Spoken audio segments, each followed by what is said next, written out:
Hello, this is Terry. This is the 20th of March 2024, Wednesday, and this is the shared recording of my podcast, Stars and Cars Chronicles by Amethyst Astro Tarot, and my YouTube channel, Amethyst Astro Tarot.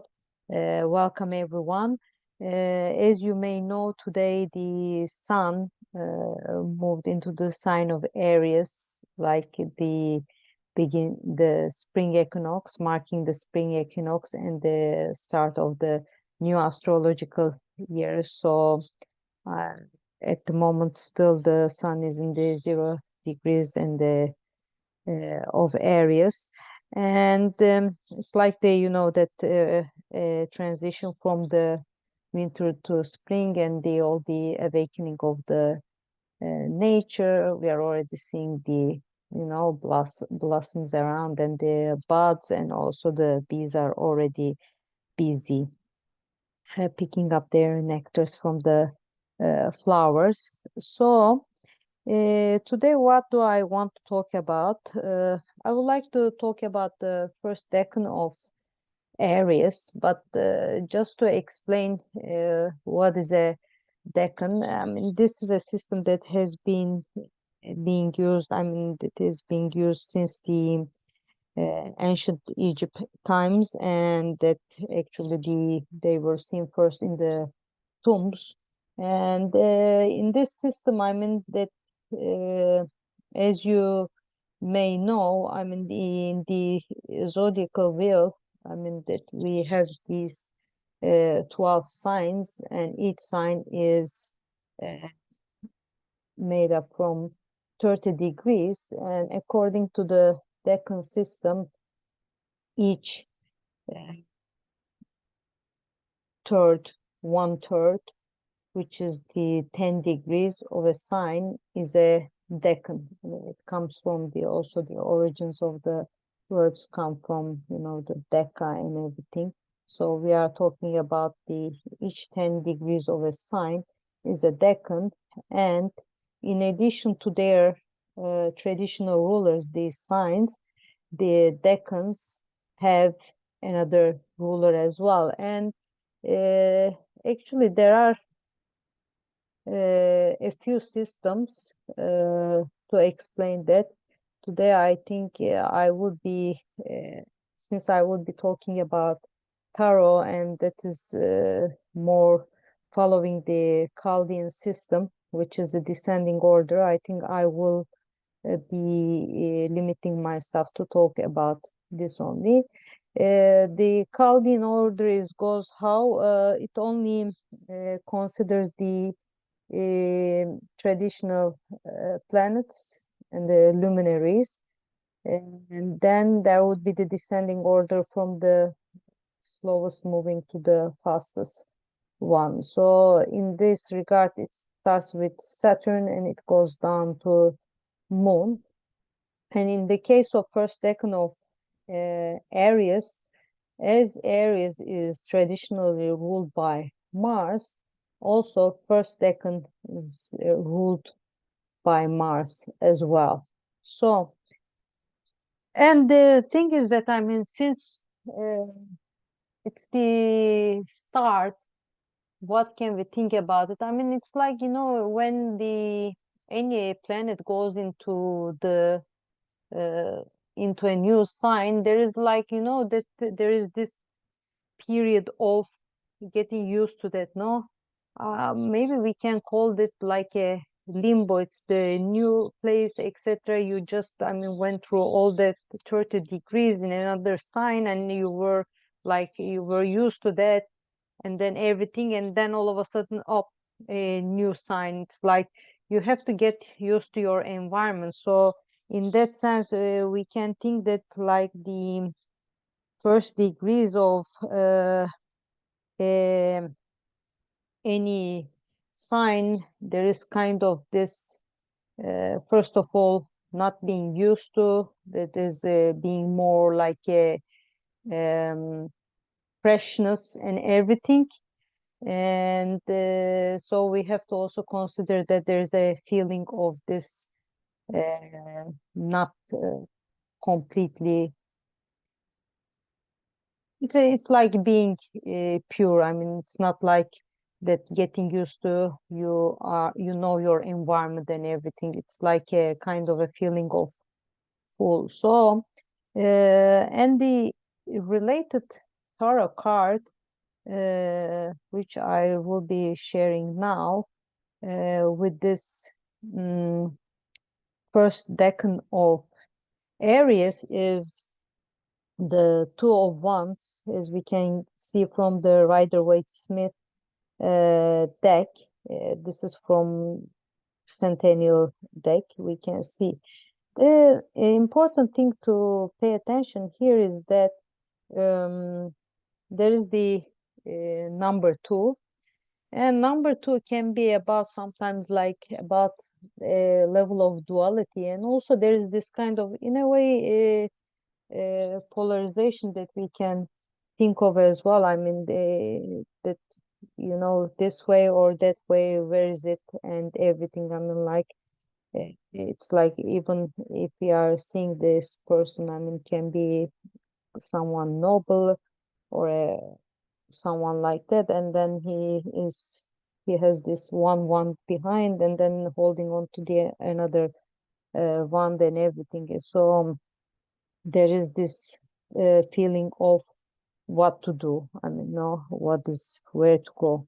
And in this regard, I mean, looking at this, also, I mean, we have to keep in mind that Aries is a cardinal sign, and also Mars is like there is a lot of uh, the martial energy. There is this, like we are talking about full energy, the bravery and also drive and will and everything. Of course, it can always come since there is too much energy going around. It can come sometimes with aggression and impatience as well. We have to always keep those in mind too. I mean, like, because if you get too much too heated up with the things, sometimes it may start working on the negative end, right? I mean, if you are okay, we are driven, we have all this energy, and we have this will to go forward, do things, let's do this, let's do that, blah blah. Yeah, it's fine, but the moment that the level of heat goes up, it can also start maybe causing some level of accidents, wrongdoings, and as well. So there should be a way of balancing this energy as well. So going back to the card, I mean, we see also here also, I mean, like this flowers here, red and white. It's like it's also in a way reminding me more of the I think War of the Roses, right? Between the Lancaster and York in the 15th century. It's like that kind of polarization we can feel about. And also here is like we see that this person may be like holding all these, can be in power, but still he has this, I mean, like this globe in his hand and looking aside as if he already is like owns here all this area under control. Fine, I'm the commander, and everything. But what is next? Where can I go now? Where can I conquer? Where can I expand myself more? There is that feeling of that.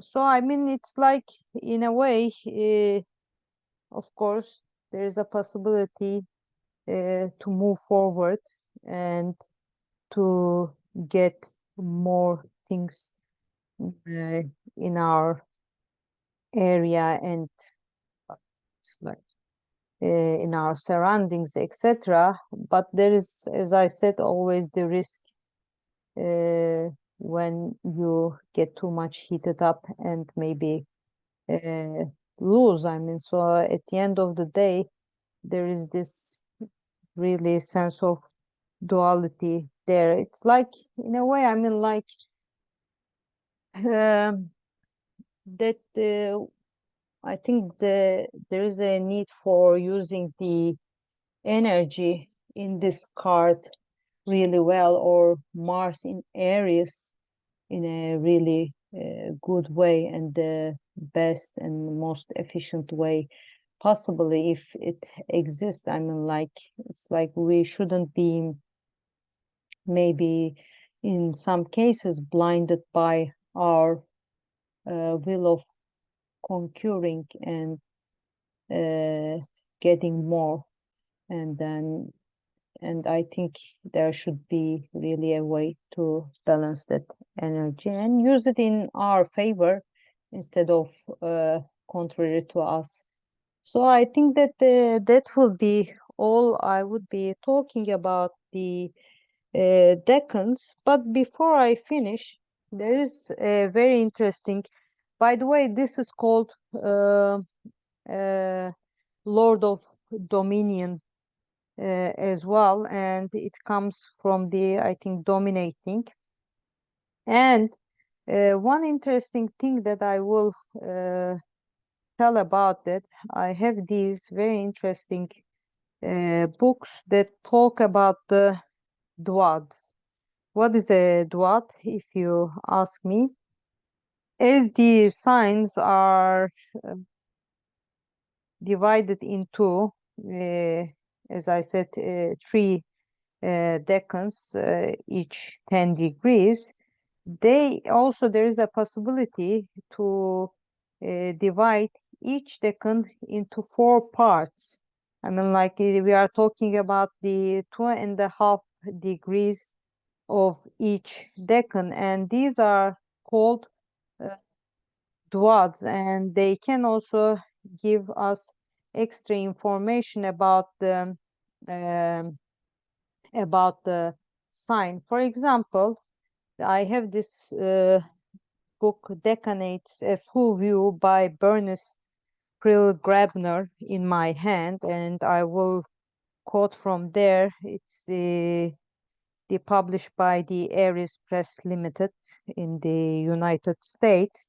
And when we talk about the Dwads, I mean, for example, she's giving this, first of all, Aries, she calls as leadership, and the first decan or first decanate, she calls this as an enthusiasm.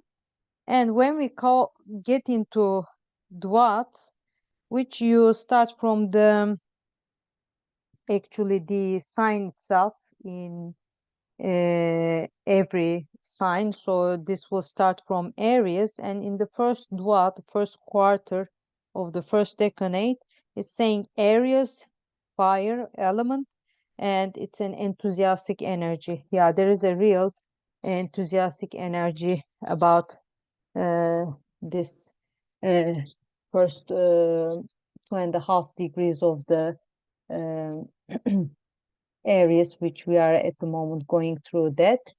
And I will stop sharing. I hope that you found this video helpful. If you have any comments or anything to add, I would love to hear about decans more, as I'm really studying them thoroughly through different sources at the moment, that I'm looking into the documents of Ibn Ezra and also the Picatrix at the same time, and listening to lots of workshops regarding that. So please, anything, just don't hesitate to contact, and all the best. Bye bye.